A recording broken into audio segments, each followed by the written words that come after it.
위해 우리 아버지 하나님의 사랑하심과 예수님의 은혜와 성령님의 도우심이 함께 하시고 하늘의 복을 주시기를 간절히 축원합니다. 우리 성도님들이 기도해 주신 덕분에 지난 한 주간 기도원에서 내년 한 해에 목회 계획을 세우면서 많은 생각을 하고 돌아왔습니다. 우리 성도님들 덕분에 무사히 잘 다녀왔음을 이 시간을 빌어서 감사의 인사를 드립니다. 감사합니다. 우리 사람들은 가능성의 존재들입니다. 하나님의 형상을 가진 존재로 창조되어서 원래는 하나님과 동행하며 영원한 삶을 누리며 은혜 가운데 거할 존재들이었지만 이 뱀의 유혹으로 인해서 죄악을 저지르고 타락해서 영원한 생명은 이제 잃어버리고 하나님과의 관계도 깨어진 존재가 되었습니다. 그래서 우리 사람이라는 존재는 원래 지어진 존재의 모습대로 회복되어서 하나님의 자녀로 하나님의 나라에서 영원한 기쁨과 감사로 살아갈 가능성도 지니고 있고 타락한 모습 그대로 죄와 허물을 가지고 세상의 온갖 허무한 것들을 쫓으면서 선하지 않은 길로 나아가다가 하나님과는 영원히 단절된 멸망의 자리에 이를 가능성도 동시에 가지고 있습니다. 하나님께서는 사람을 지으실 때 자유의지, 사람이 무엇이든지 간에 선택할 수 있는 자유를 주셨습니다.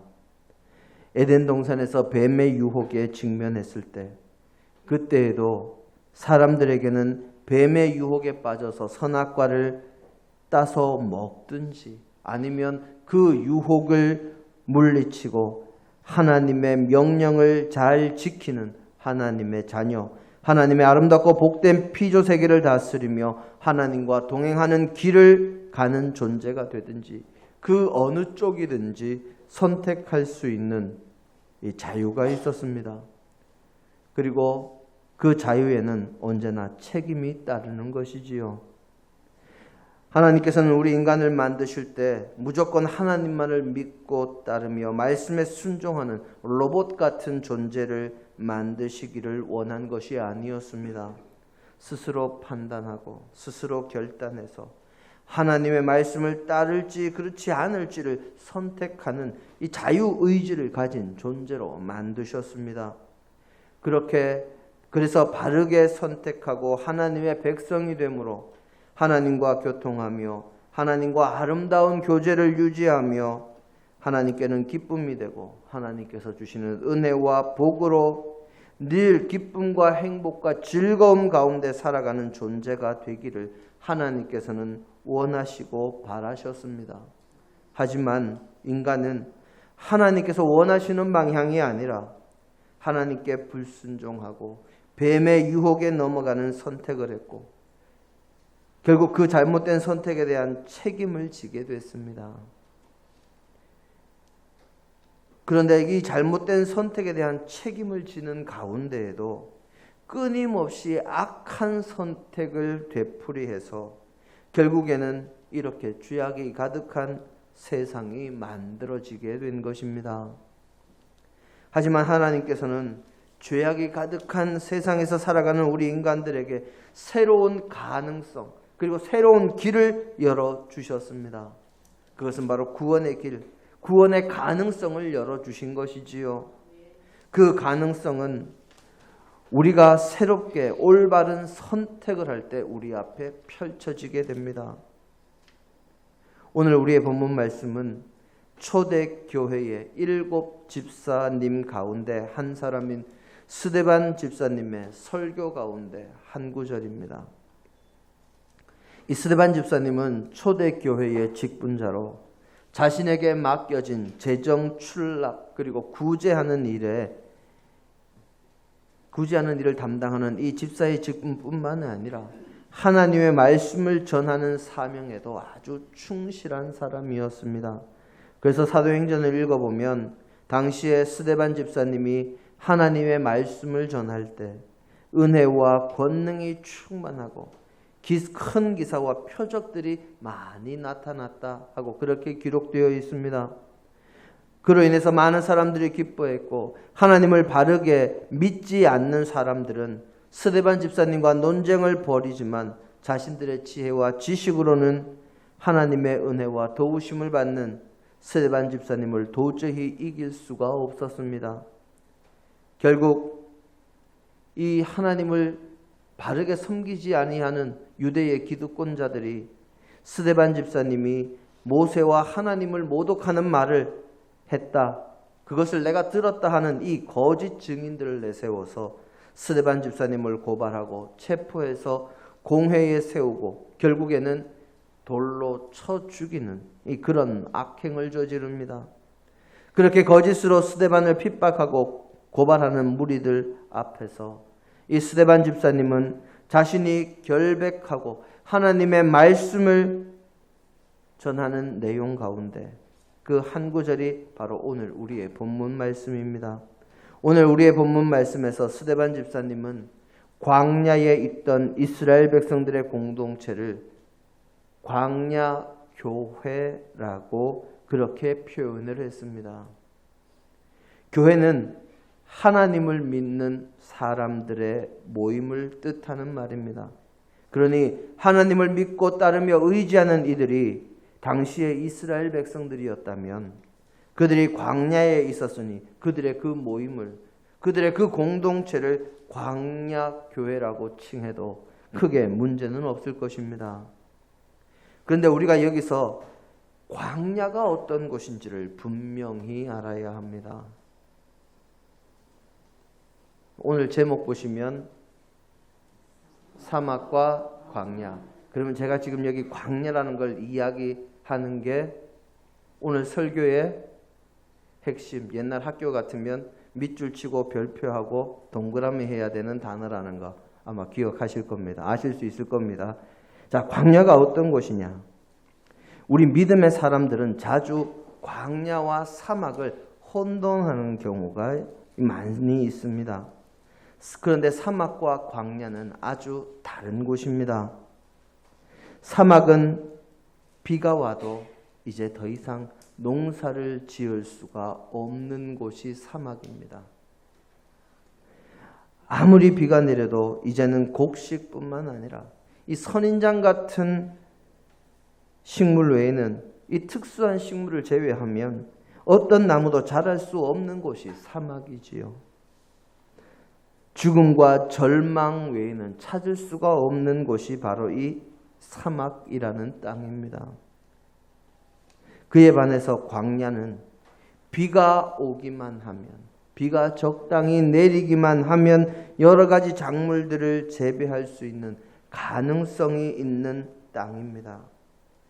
그래서 사막은 이미 가능성이 없는 곳이라고 한다면, 광야는 지금 당장은 힘들고 어렵고 고통 가운데 있는 곳이기는 하지만 앞으로 푸른 초장, 축복의 땅, 좋은 밭이 될 가능성이 열려 있는 곳이 바로 이 광야라는 곳입니다.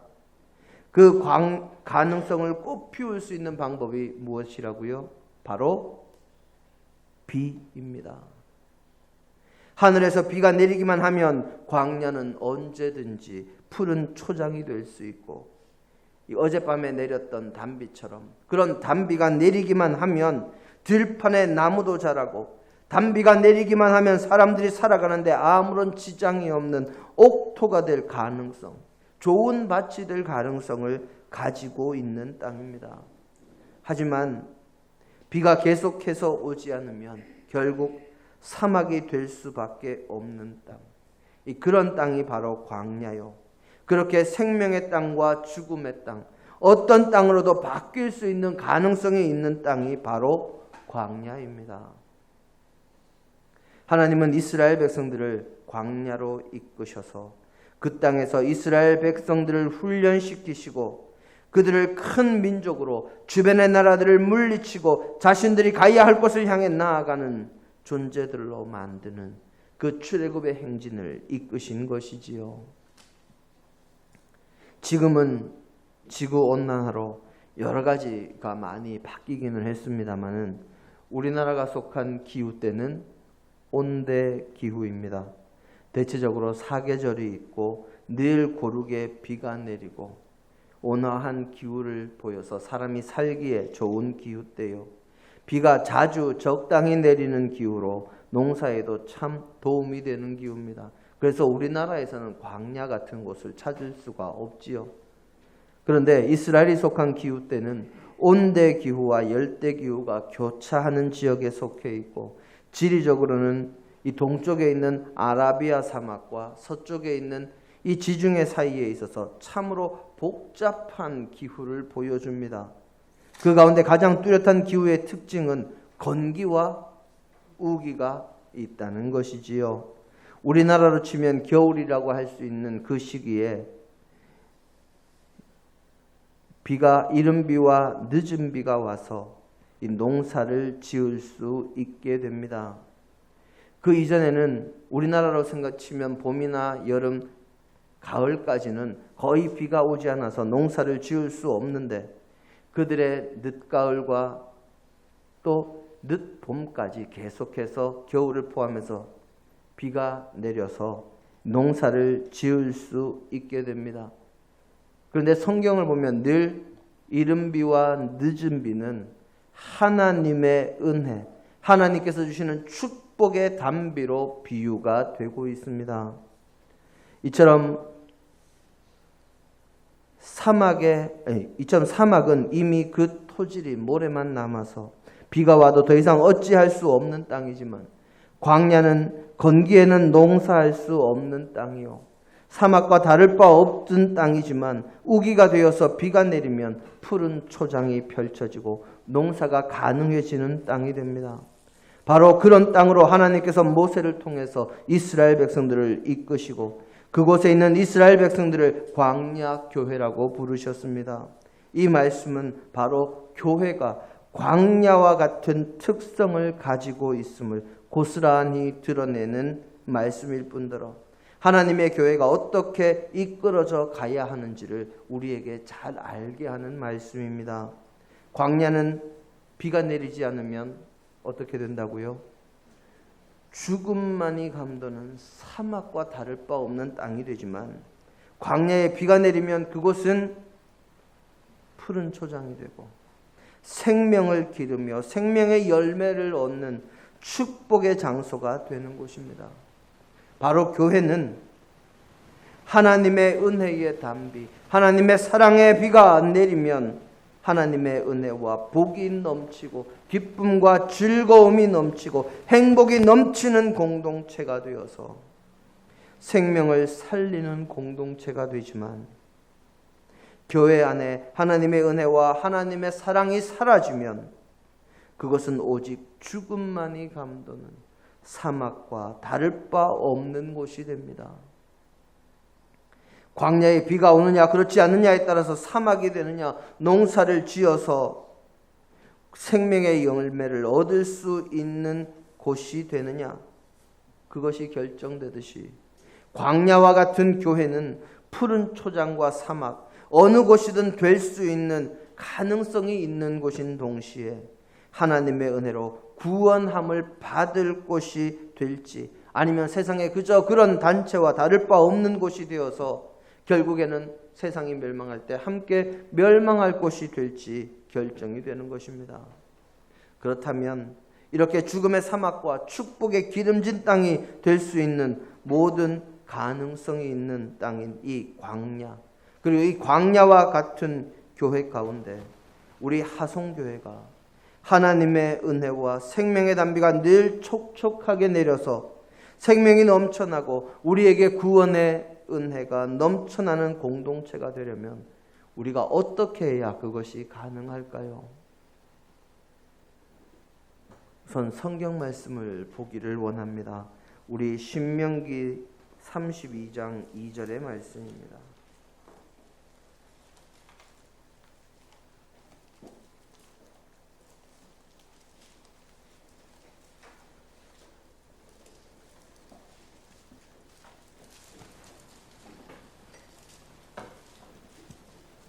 신명기서 32장 2절의 말씀입니다.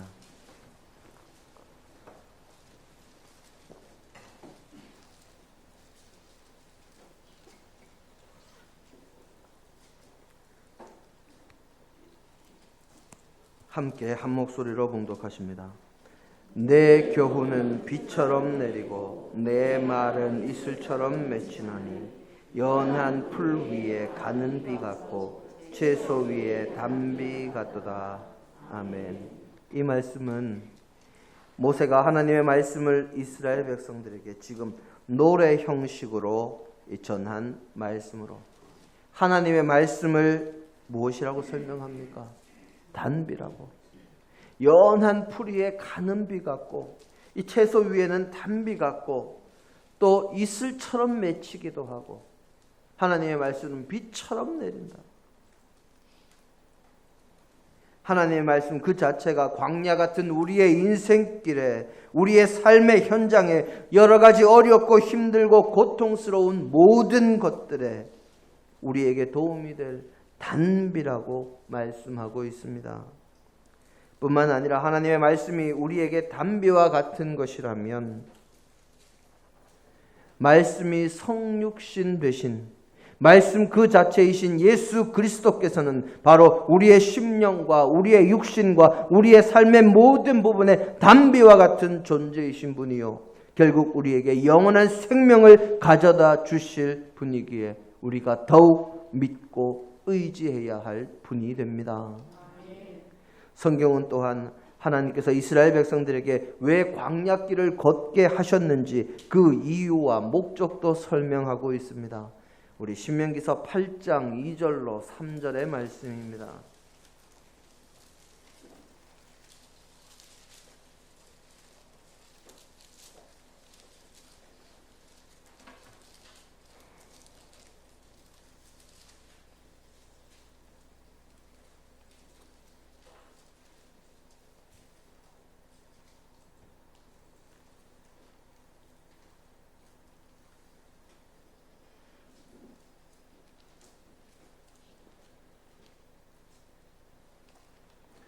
신명기서 8장 2절로 3절의 말씀, 우리 모두 함께 한 목소리로 봉독하십니다.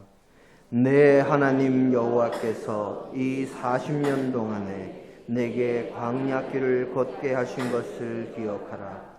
이는 너를 낮추시며 너를 시험하사 내 마음이 어떠한지 그 명령을 지키는지 지키지 않는지 알려 하심이라. 너를 낮추시며 너를 줄이게 하시며 또 너도 알지 못하며 내 조상들도 알지 못하던 만나를 내게 먹이신 것은 사람이 떡으로만 사는 것이 아니요 여호와의 입에서 나오는 모든 말씀으로 사는 줄을 내가 알게 하려 하심이라. 아멘. 하나님께서 이스라엘 백성들을 광야로 인도하신 이유는 이스라엘 백성들이 세상의 금과 은과 먹을 것들이 아니라 하나님의 말씀으로 살아간다는 것을 알게 하시기 위함이었습니다. 또한 이스라엘 백성들이 그 생명의 근원이 되며 은혜의 단비가 되는 하나님의 말씀에 순종하여 자신들의 광야와 같은 인생을 하나님의 은혜와 복이 넘치고 생명이 넘치는 인생들이 되도록 그렇게 이끄시기 위함이었음을 신명기서 8장 2절로 3절은 분명하게 기록하고 있습니다. 그러면 우리가 하나님의 복을 받으려면 이 말씀들인데, 자, 그러면 우리가 생명을 주시는 말씀 잘 받고 또 잘 지키고 하려면 어떻게 해야 될까요? 신명기서 30장 14절의 말씀입니다.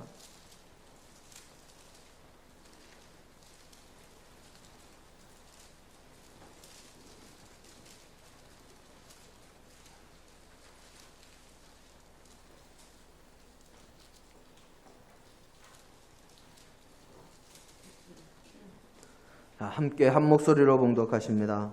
오직 그 말씀이 내게 매우 가까워서 내 입에 있으며 내 마음에 있은즉 내가 이를 행할 수 있느니라. 아멘.